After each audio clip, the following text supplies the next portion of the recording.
প্রায় তখন রাত 1টা বাজে।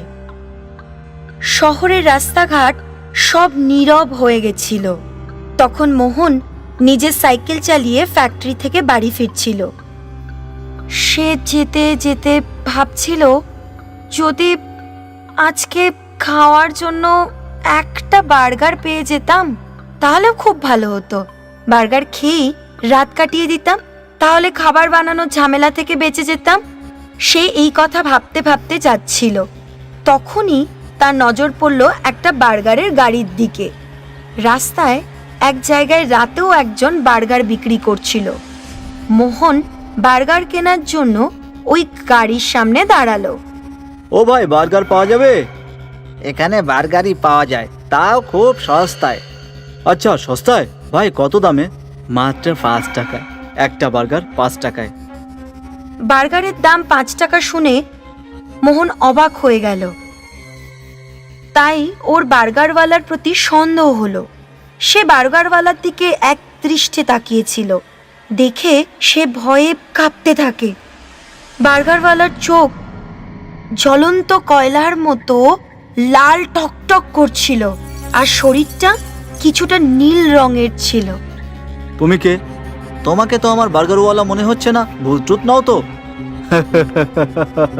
একদম ঠিক বুঝেছিস তুই। আমি একটা ভূত বার্গারওয়ালা। এবার চুপ করে বার্গার খা, না হলে আমি তোকেই বার্গার বানিয়ে দেবো, বুঝেছিস? এই কথা বলে বার্গারওয়ালা নিজের আসল ভূতের রূপ ধারণ করলো আর মোহনকে জোর করে বার্গার খাওয়ানোর চেষ্টা করছিল। কিন্তু যখন মোহন বার্গার খেতে শুরু করলো, হঠাৎই ওই বার্গারটা একদলা কেঁচো হয়ে গেল। মোহন তখন ওই কেঁচোগুলোকে ফেলে দিয়ে ওইখান থেকে পালিয়ে গেল। বাঁচাও বাঁচাও, ভূত, এই বার্গারওয়ালা একটা ভূত। নিজের সাইকেলটা তো নিয়ে যা। মোহন চিৎকার করতে করতে দৌড়ে যাচ্ছিল। তখনই সামনে একটা পুলিশের গাড়ি এসে গেল। পুলিশ অত রাতে ওকে চেঁচাতে দেখে গাড়ি থামিয়ে দিল। কিরে, এইভাবে কেন চেঁচাচ্ছিস? আর এত রাতে এখানে কি করছিস তুই? মোহন হাঁপাতে হাঁপাতে পুলিশকে সব কিছু বলে দিল। তারপর সাহায্য চাইল। স্যার, ওখানে ভূতের কাছে আমার সাইকেলটা রয়ে গেছে। যদি আপনি আমার সাইকেলটা আনিয়ে দেন তাহলে খুব উপকার হবে স্যার। তোকে নিশ্চয়ই কোনো পাগল কুকুর কামড়ে দিয়েছে, তাই তো তুই পাগল হয়ে গেছিস। আরে গাধার রাজা, আমরা সারা রাত রাস্তায় রাস্তায় ঘুরে বেড়াই, আমাদের তো কোনো ভূত বার্গার খাওয়ায় না। তোকে ভূত বার্গার খাইয়েছে? হ্যাঁ, মৃত্যু কোথাকার। আমি মিথ্যে কথা বলছি না স্যার, ওখানে সত্যি একটা ভূত আছে, গাড়িতে করে বার্গার বিক্রি করছে। আচ্ছা, তাহলে চল বাড়িতে বস, আর আমাদের ভূত ভাইয়ের বার্গারের গাড়ি দেখা একবার। চলুন স্যার। তারপর মোহন পুলিশের গাড়িতে উঠে বসে পড়ে আর ওদের ওই জায়গাটাতে নিয়ে গেল। কিন্তু তখন সেখানে কোনো গাড়ি ছিল না, সেখানে শুধু মোহনের সাইকেলটা দাঁড় করানো ছিল।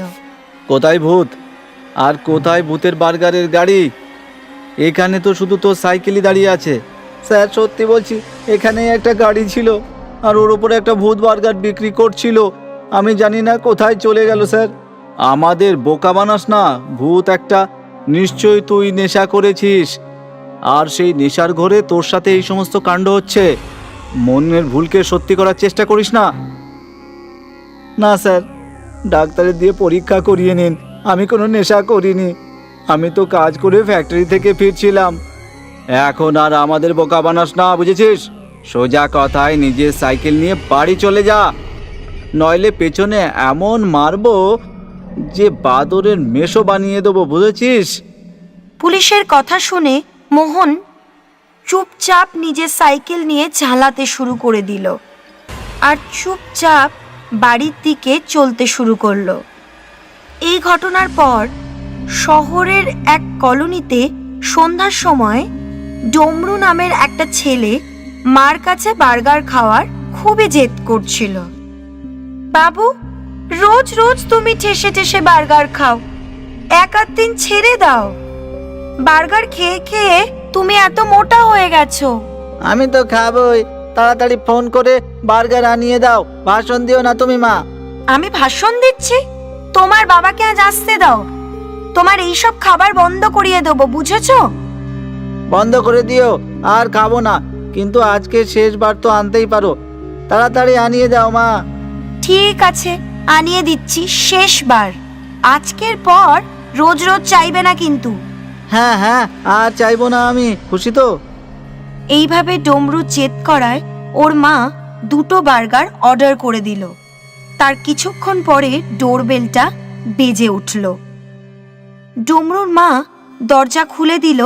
সামনে ডেলিভারি বয় দাঁড়িয়েছিল। এ নাও 2টো বার্গারের অর্ডার। এত রাতে বার্গার খাওয়া খুবই দরকার ছিল। তাতে তোমার কি? তুমি কেন জিজ্ঞাসা করছো? বাস এমনিতেই জিজ্ঞেস করছিলাম, কারণ এই সময় বেশিরভাগ লোক ঘরের খাবার বানিয়ে খায়। ডেলিভারি বয়ের লাল লাল বড় বড় চোখ আর শরীরটা পুরো নীল একটা রঙের ছিল। এসব দেখে ডমরুর মা মনে মনে খুব ভয় পেয়ে যায়, কিন্তু তাও সে ওই ডেলিভারি বয়কে ধমকানো বন্ধ করছিল না। তোমার মুখ থেকে তো ভূত মনে হচ্ছে, এই কাজে তোমাকে কে রেখেছে? দাও বার্গারগুলো, নিজের রাস্তা দেখো এবার। ভূত দেখতে চাও তো তাও দেখিয়ে দেবো। এই নাও তোমার বার্গার, আর এখন আমি চললাম। তারপর ডমরুর মা ওগুলো নিয়ে ভেতরে চলে গেল, আর ডেলিভারি বয়ও ওখান থেকে চলে যায়। অন্যদিকে ডমরু বার্গার দেখেই তার ওপর ঝাঁপিয়ে পড়ল, কিন্তু যখনই সে বার্গার খাওয়ার চেষ্টা করে তখনই হঠাৎ বার্গারটা দুর্গন্ধযুক্ত ময়লায় পরিণত হয়ে গেল, আর ডমরু চিৎকার করে মুখ থেকে সেগুলো ফেলে দিল। এগুলো কি আনিয়েছো তুমি মা? এগুলো তো আবর্জনা, ডাস্টবিনের আবর্জনা একেবারে। তারপর অন্য বার্গারটা দেখলো। ওরা আরো বেশি আশ্চর্য হয়ে গেল। সেটা তো জ্যান্ত সব কেঁচো দিয়ে বানানো ছিল। দেখেই ওটাকে তুলে ছুঁড়ে ফেলে দিল। তখনই ভূতের একটা অদ্ভুত হাসির আওয়াজ শোনা গেল ওদের বাড়ির ভেতরে। আর বার্গার খাবে? খেয়ে নাও বার্গারের নোংরা আবর্জনা কেঁচো সব খা খা খা। কে তুমি? তখনই ওই ডেলিভারি বয় ওদের সামনে ভূত হয়ে উপস্থিত হলো, আর ডমরু ও তার মা ভয় পেয়ে চিৎকার করে উঠল, বাঁচাও বাঁচাও, ভূত ভূত, আমাদের ঘরে ভূত, আমাদের ঘরে ভূত। চেঁচাও, যত খুশি চেঁচাও, যতক্ষণ আমি এখানে থাকবো তোমাদের চিৎকার কেউ শুনতে পাবে না। কিন্তু তুমি কি চাও? মোটু ডমরু বার্গার পিৎজা সব উল্টো পাল্টা খাবার খেতে থাকে সারাদিন, কত মোটা হয়ে গেছে।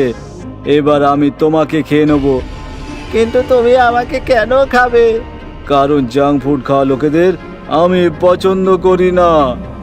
আচ্ছা গো, আমাকে ক্ষমা করে দাও, আমি জাঙ্ক ফুড খাওয়া ছেড়ে দেব, আমি একেবারেই ছেড়ে দেব। না, তুই ছাড়তে পারবি না, আমি তোকে বিশ্বাস করি না। না না না না, আমি একদম সত্যি ছেড়ে দেবো, বাড়িতে বানানো পুষ্টিকর খাবারই খাবো, আমি কথা দিচ্ছি। আচ্ছা ঠিক আছে, তোমাকে ছেড়ে দিচ্ছি, কিন্তু মনে রেখো যদি তুমি তোমার কথা না রাখো তাহলে আমি আবার ফিরে আসব। না না, ভুলবো না, কোনো দিনও ভুলবো না। ঠিক আছে, আমি চলে যাচ্ছি। এই কথা বলেই ভূত অদৃশ্য হয়ে গেল। আর তারপর থেকে ডমরু আর কোনোদিনও বার্গার পিৎজার মতো জাঙ্ক ফুড খাওয়ার কখনো জেদ করেনি।